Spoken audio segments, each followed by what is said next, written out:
right. Welcome, everybody, to Knox Makers Show and Share. I know there's some new people out in the audience. Who here is at Knox Makers for the very first time tonight? Yes, wow. Fantastic. Well, welcome. This is our Tuesday night show and share. It is a night when we all gather and show off what we're working on, what we've finished, what we're stuck on, and what we failed at. We welcome all types of shares, and it's just a chance for us to see all the cool stuff that our community is making. And so welcome. Tonight we have a few names on the list of people who are going to show stuff that they're working on. So why don't we start off tonight with Hunter, who is going to show a bag and a bird.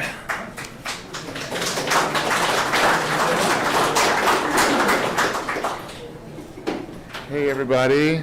Okay, I'll do the bird first. So I did the bird making class. I think this guy might have already gotten shown. I did the paper mache bird, and I'm actually colorblind, so I didn't know what colors to paint it, but I just used AI and kept being like, is this the right color or should I add something? And that's what AI told me to do. So this is wire that was bent, and then pipe cleaners. It's pretty fun. The dinosaurs were not part of the class. And I made this bag. Thank you. You can throw it over the shoulder. Yeah. It is Hunter size. Yeah, I made it my size. It's got a liner on the inside. It's basically, this is my first bag, so I just kind of made it all up, but it's two bags, so like I stuffed one inside the other one. I kind of just like folded the tops over. The handles are just, they're out, so it's a little rough, but works pretty well. I've used it a few times. It's pretty sturdy. I did some like X's with squares to like hold the handles on, and that's it. Any questions? Amy. Are they like tubes that Old and dirty, and I got pieces of that and like rolled it up, and then I wrapped this around it and sewed it. How long did that take? This has been, I will like do things a little bit and then forget it, so like months in total, but we probably do it in like a couple days maybe, I don't know, something like that. What's the purpose of the bag? Is it like for shopping? Did you have a particular reason for it? I originally thought like shopping bag. I've been using it for fabric stuff lately. Joe. Going back to the bird. Yeah. The one that was made of wire, I couldn't see it, so did it look like you spiraled the wire a little bit or something for its neck? That was just pipe cleaner around the wire. Oh, okay. Yeah, so like the legs and the neck, I put black pipe cleaner on it. Yeah, the wire was rolled up, and then Matt like put it on a vice clamp and then used a drill to like unwind it, which was super handy to make it straight. What was the wire? Like Is Matt here? Somebody know? I don't know. Craft wire. Yeah. what was the bird made of? The painted one? Paper mache. Paper balls and then paper mache over that. All right, thanks.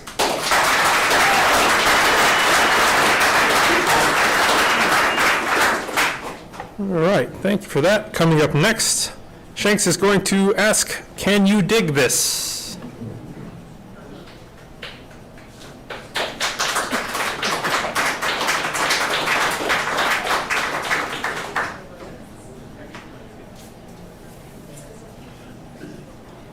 None of this is going to contain anything that's going to be useful, so just maybe it'll be entertaining. I don't know. Anyway, we had a problem. We were running a lot of underground pipes, and we had very few of them were marked. They were plastic and didn't have any tracers. So we were trying to find out where the pipes were before we found out, where the pipes were. And I don't know if this applies to you, but I don't try to push the boundaries of weirdness, but it happens, just sometimes. Anyway, so I'm not going to disclose who's involved with this, just for, but what this is a middle buster plow pulled by a winch, electric winch. And the purpose is just to scrape off some ground and then come back and scrape off some more. And position there, the operator's got a very good view of what's happening. If you were doing a backhoe, you couldn't see it. So with this, if you're reasonably sure where you think the pipe is, then you just start scraping pieces away. And it works. Let's see if I can get my phone to work. So this is the, you can see the blade on the plow. It's a big wide blade. And that handle's been patched a little bit. This was sold as yard art, and but we turned it into something a little bit more useful than that. So there's the back of the blade. You can see how it's a pretty wide blade, and it will just cut a trench. Cuts about 2 inches at a time, and then you reverse the winch, pull it back, and then you go again. And the winch has a remote control. That's it. But the problem is there's nothing left to squeeze the button on the remote control, because you're hanging on the plow for dear life. And so that thing there, you may have made one before and used it. That's a bite switch. Anybody ever heard of a bite switch? Okay. So it's well, I didn't spend a lot of money on it. But this is low voltage, it's just a battery. And I think we've got some folks in the room that could probably take this to a higher level, much higher voltages than I can. I'm just a simple person. So maybe Rob or somebody like that could take this on up there. But this is the way it works.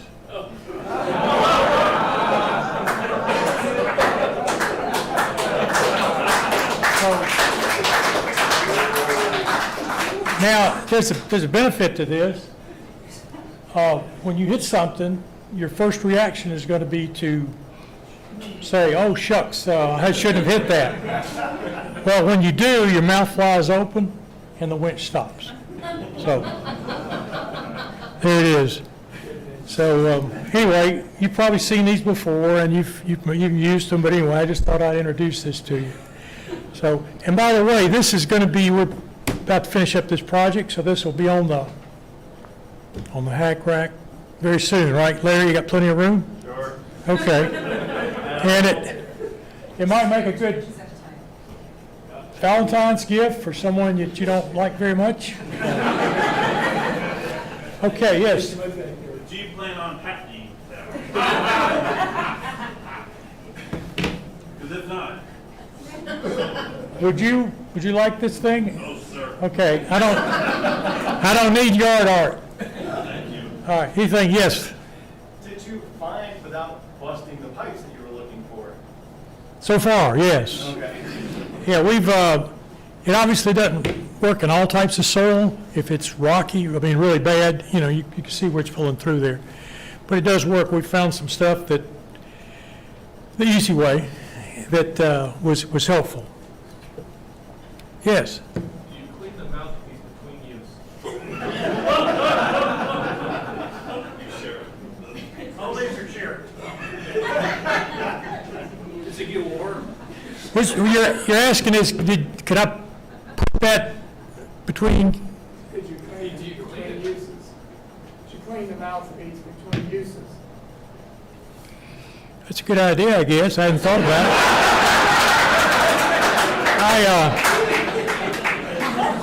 it. You mean after I dropped it in the dirt? I didn't have a good way to do it, so, the show must go on. All right. Any other questions, just hold them till tomorrow, I won't be here.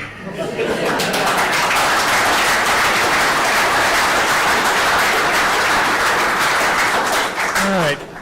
Coming up next, Bronco is going to talk about a Sega Game Gear restoration project.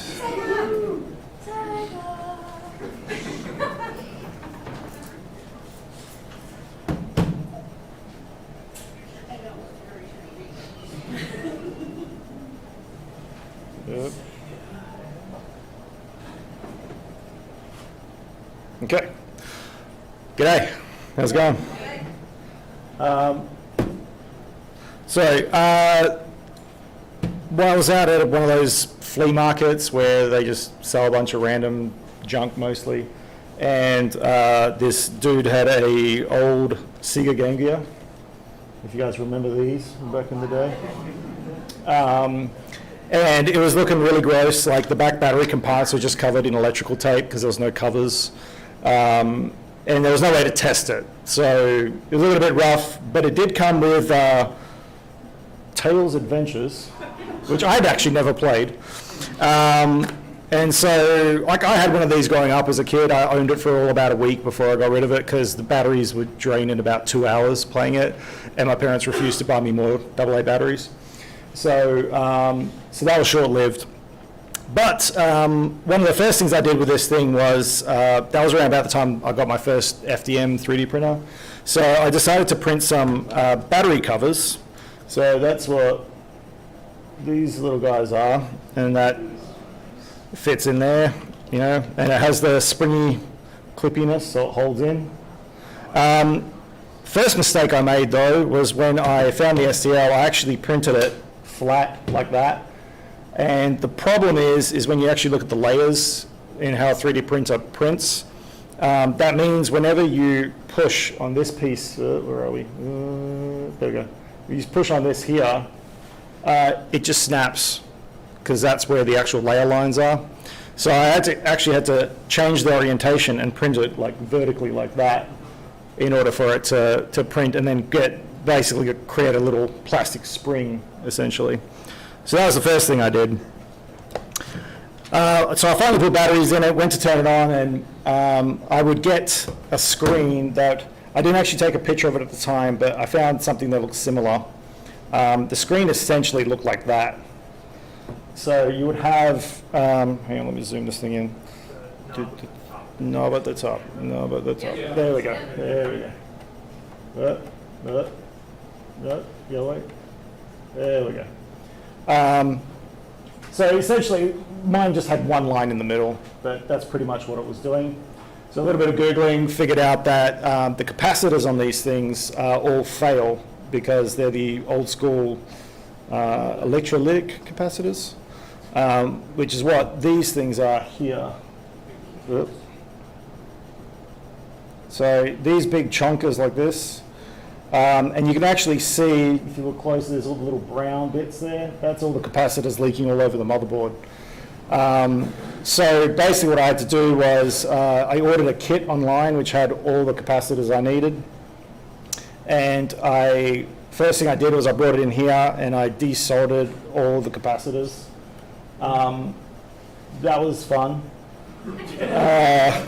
Yeah, a lot of flux, a lot of new solder, and a lot of patience to not try and rip the pads off. But I got them all out, and then replaced them with these. So these are your like solid state surface mount capacitors. They're all like in different like capacities and whatnot. And so then I went through the process of resoldering every single one of them. So you can see how small they are compared to the originals. They take up very little room. And if you actually, probably could have circled this, but there's one there, one there, these really tiny ones here, like they're like extra tiny 10 UFs. There, and there. So that's a lot of really tiny capacitors that if you just breathe wrong, they go flying off the table and you lose them, which is great that they supply a lot of extra ones. And that was all thanks to Ray's surface mount soldering class. That was amazing. That taught me how to do this, which was really, really helpful. So if he has a class come up, take it if you're interested in this stuff. Then finally got it all together, and I powered the thing on. And I saw that. And I was like, I balked it. And I kept fiddling around. I cracked it open multiple times. I had the in and out. I had the cartridge slot out. I was messing around. And then as I was flipping the top shell over, I kind of got it to this angle. I was like, wait, there's an image. And then I was like, hang on a minute. I remember these things had contrast control. You don't have those on modern LCDs. And I literally had to Google it because my brain was just like fudged at that moment. I'd spent hours messing around with this thing. And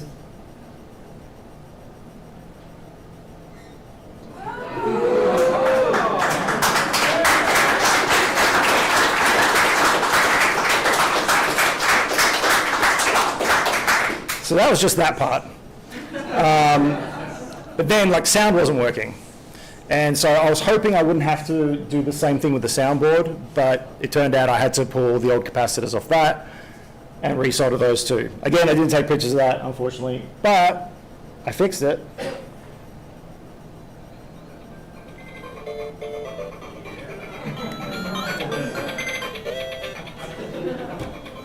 Oh wait, and hang on, if you really want to.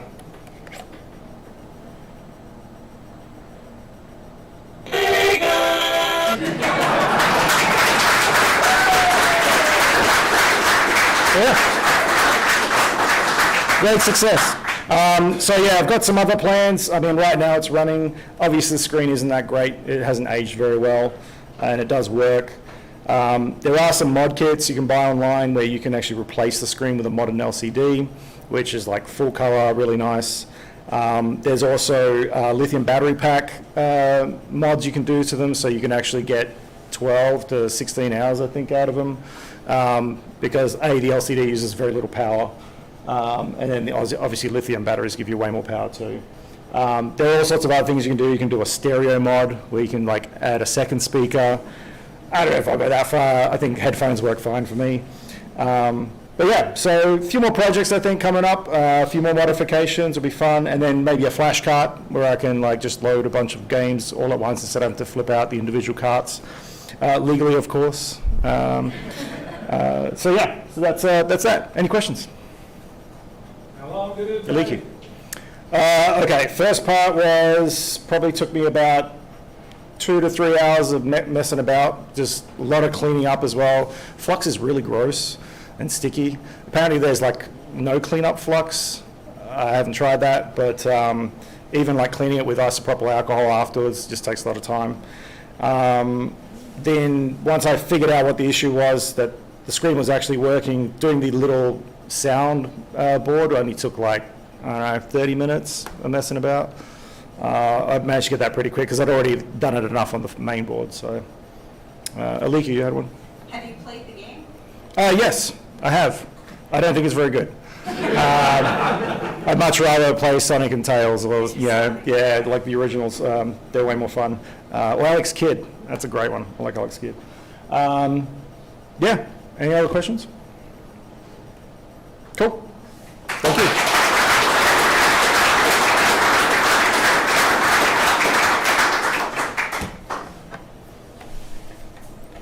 All right, very cool. Coming up next, Carteret is going to talk about some Inkscape drawings.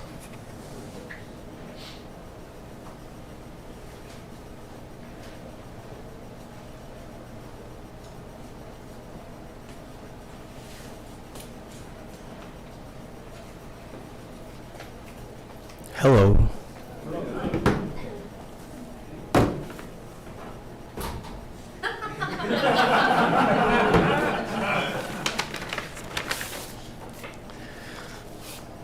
Okay, let's see. I wanted to make some modifications to my kitchen. So I started by making a very rough drawing by hand and taking measurements. With a tape measure. which I then brought into Inkscape. The first layer is the kitchen top views. This is architectural drawing, top view kind of vibe. I think that's as high as it goes. And then the next step was to add the permanent pieces, and then also the pieces that can move. So when I remove a few pieces, that's it, okay, on that page. I ended up making one that's laminated so I could easily move stuff around, like the fridge, which is a lot easier to move like this. And so this is an opportunity to try out some ideas. My housemate and I were having some conversations about changes, and I made this to facilitate those conversations. Using Inkscape last week on the tour, I've been here a decent handful of times and interested in membership. Was on the tour with my housemate, who I brought here last week, and Sue mentioned Inkscape, which just reminded me that that's something relevant from my life and my skills that I could share with y'all. And that's the long and the short of that. And I have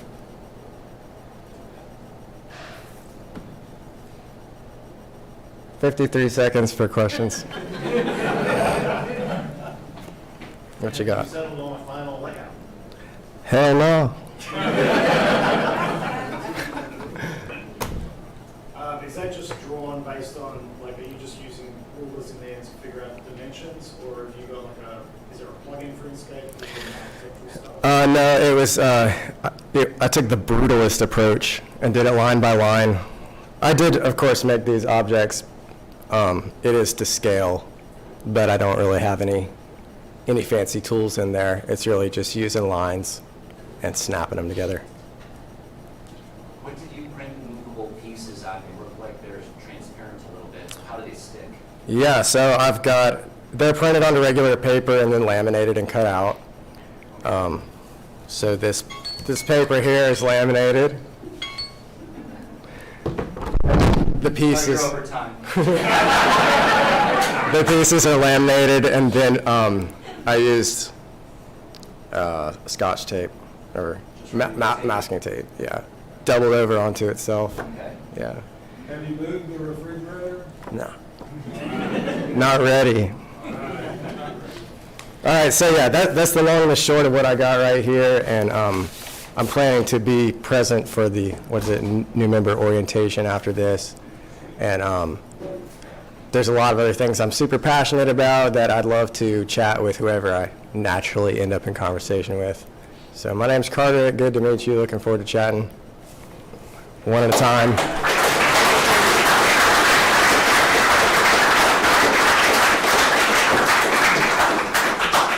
All right, and now the final name I have on my list is Earl, who's going to talk about some leather stuff.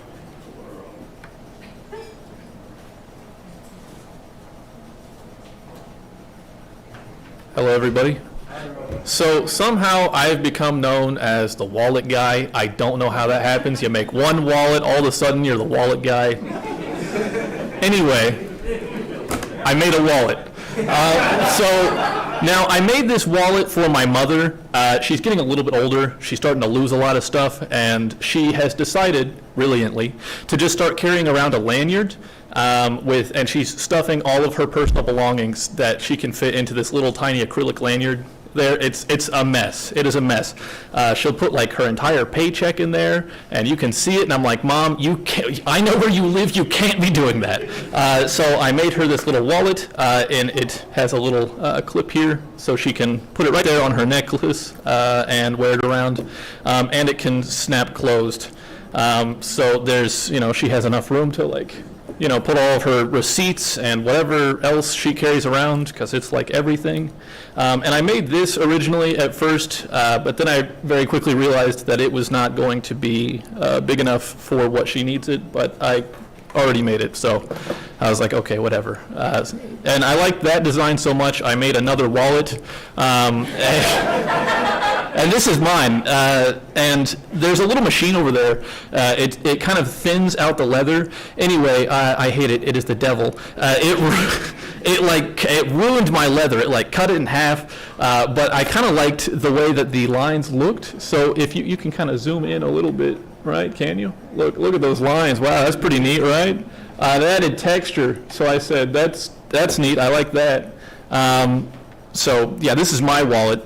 Now, to prove that I am not, I can do other things outside of wallets, Valentine's Day is coming up, gentlemen. I hope you haven't forgotten.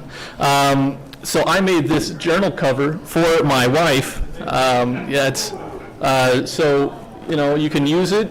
It's got a big heart in there. I'm not actually going to show this one off because there's stuff written in here, and for the life of me, I don't know what. So that's it. Are there any questions? How are you doing your stitching? So I am doing a saddle stitch, which is a process that involves sitting down for 4 hours and basically just one hole at a time stitching. But I mean, basically we have everything back there to do it with, which is nice. Are there any other questions? Oh, in the back. I might. I don't know. Depends on how I'm feeling. I make a lot of presents for my friends, which is really the main driver of what I make. I don't keep most of this stuff. So I guess if one of my friends wanted another wallet, reluctantly I would do it. So, but just know, I do make more than that, I think. Okay. Any other questions? Oh, one more. Okay. She could, yeah, that is true. I've thought of doing that. But I don't know, there's something doesn't sit right with me about tracking my mother like that. That just seems like an invasion of privacy. I don't know. But maybe if she gets lost enough, maybe. I don't know. Are you going to pass yours around? You know what, just for you. So fun fact about that, I forgot that I had planned on doing that. That's why I emptied my wallet out, because I didn't want to pass my debit card around. All right. I'm not passing this around, though. You can't read my secrets.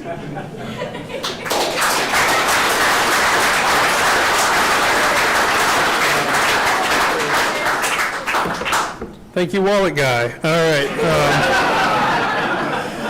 All right, that was the last name I had on my list. Does anyone have something to show that didn't get their name on the list? No? Okay. We have, okay, yeah. Sure.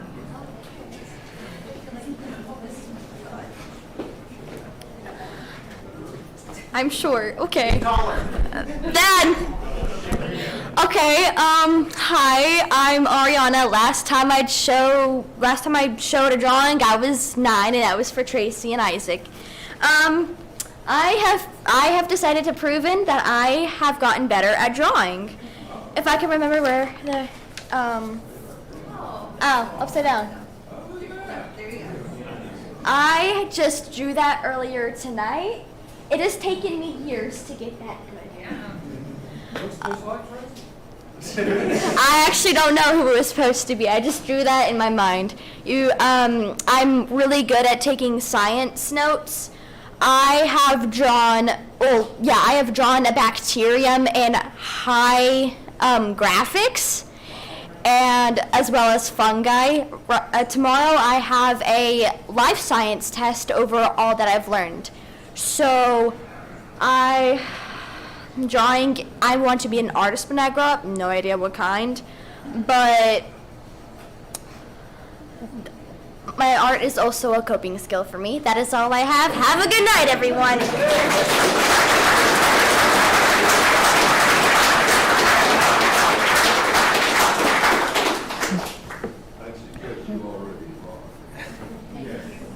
Yes, exactly. Yes, already an artist. All right. Well, we have lots of events coming up, lots of classes. Most of them are sold out, though, so try again next time.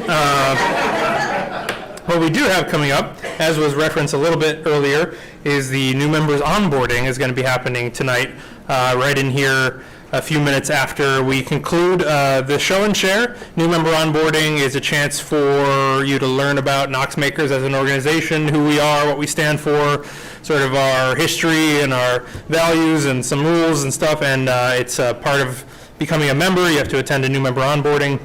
If you can't stick around tonight for tonight's new member onboarding, there will be another one next Thursday, the 19th, so at 7, I believe. So if you can't stick around tonight, that is also available for you. And also, if you've been here for a while, you're welcome to just sit in and watch. But as far as classes that do still have tickets or don't require tickets, there is a collage for beginners class on Friday at 6:30 activity, and Matt will be leading that.